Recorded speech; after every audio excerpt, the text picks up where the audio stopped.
welcome a very, very special lady. Now, this is a lady who is a global influencer. She has contacts and relationships and has made impact in the globe in a remarkable way. She's the former CEO of Comesa Femcom. These are 22 countries. Isn't that incredible? What I love about her, two things, is that she believes that when women thrive, businesses win. I love that. One more time. When women thrive, businesses win. And guess what? I didn't hear this phrase from her. I heard from someone who's not really met her, but knows that about her. She's really a mover and a shaker.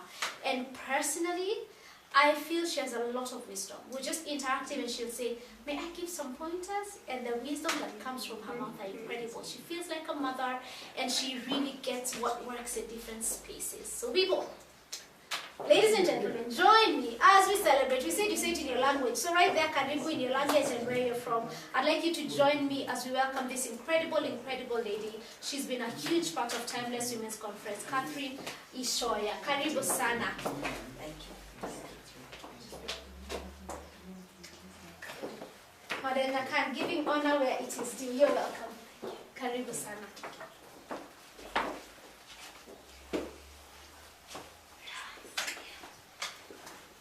Thank you very much. We thank God because He's made it possible for us to all be here.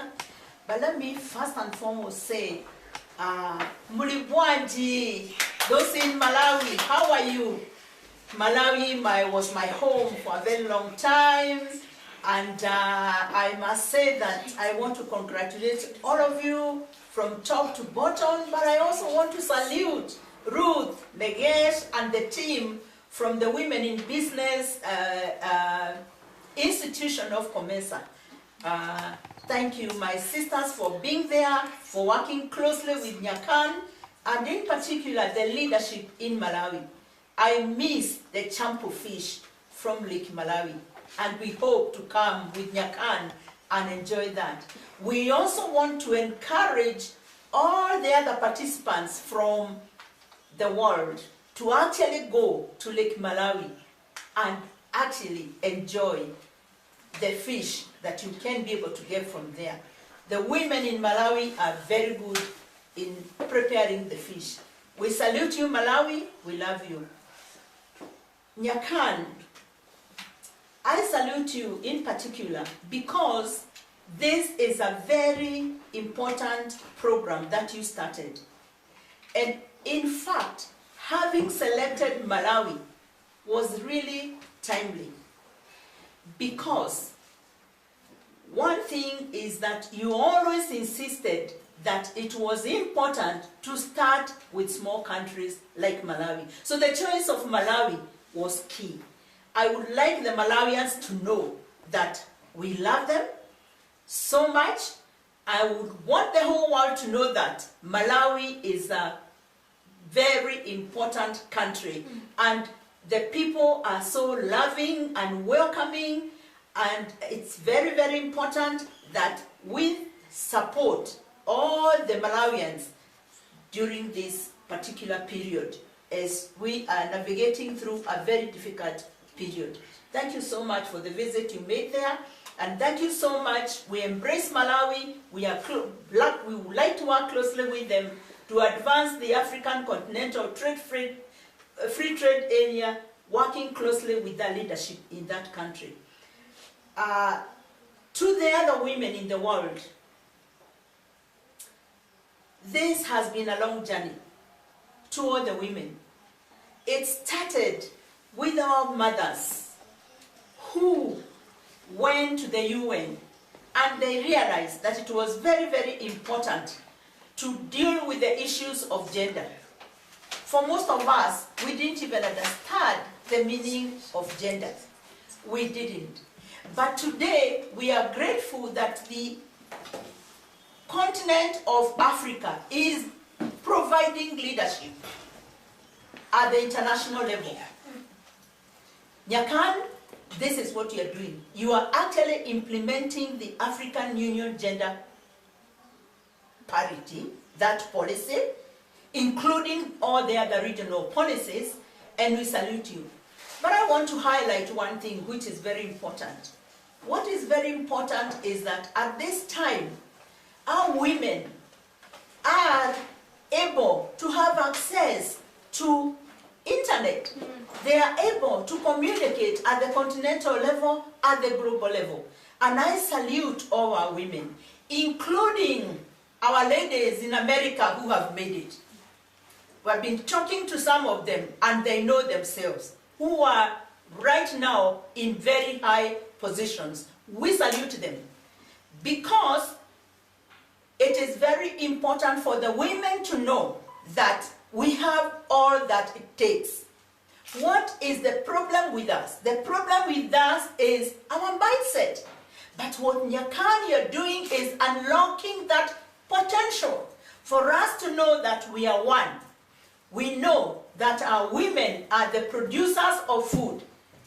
Our mothers were nurses, they were teachers, they were taking care of the children, and we always felt like we needed to be at the background of everything. But now we are saying, with this technology, we can actually be able to get far.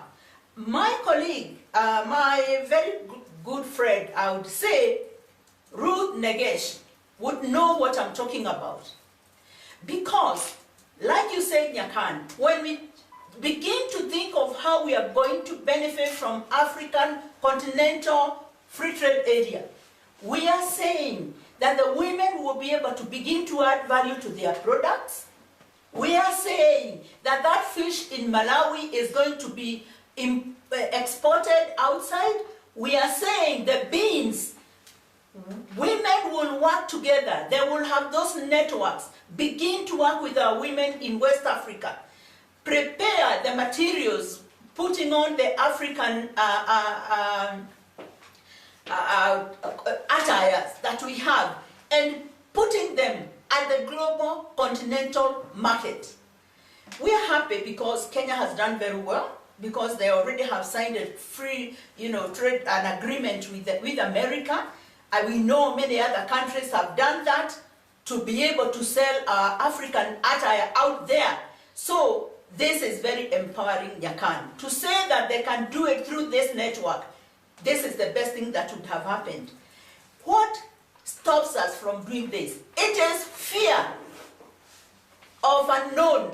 So we are saying today that it is very important to acknowledge that we need to unlock our mindset. That fear which was instilled in us, maybe through our educational systems, should you have put it clear that it is our time to move. We need not be afraid. How do we do that? Facilitating the networks that we're talking about through this forum. I love the way you have actually, acknowledged our sister at WTO. We are so proud of our women who are out there. And we are saying that the sky is the limit. This is a very important movement for us to be able to encourage one another, to say that most of our women who are out there should actually be able to take up national positions at the highest level. Nothing stops us from doing that. What stops us from doing is our mindset, which you are helping to unlock. So I hope this program is going to deal a lot with the issue of unlocking our mindset so that we can be able to achieve whatever God wanted us to achieve. Because when at the end of the day we get there, I don't know what we'll be able to tell our God, because He's provided it all to us. The other issue that I wanted to talk about, which is very important as I close, is the need for us women to support one another, to embrace one another. And I think this is one of the agenda items that Nyakan has floated. So, for the women who have been in leadership, let ourselves in groups and begin to empower our young ones so that they should run away from that fear which we initially had before we were able to be exposed at the global level. I salute this program. I have committed to work closely with you, Nyakan, and our sisters from the continent and at the global level to ensure that we advance this particular message through networks, through supporting one another, through ensuring that our products are actually being traded at the international level as much as we can. But before we take them at the international level, we at the continental level, let us work together. Let us have our own brand. I thank you. I salute all of you. I wish you well. And Malawi, zikomo kwa bili. Wow.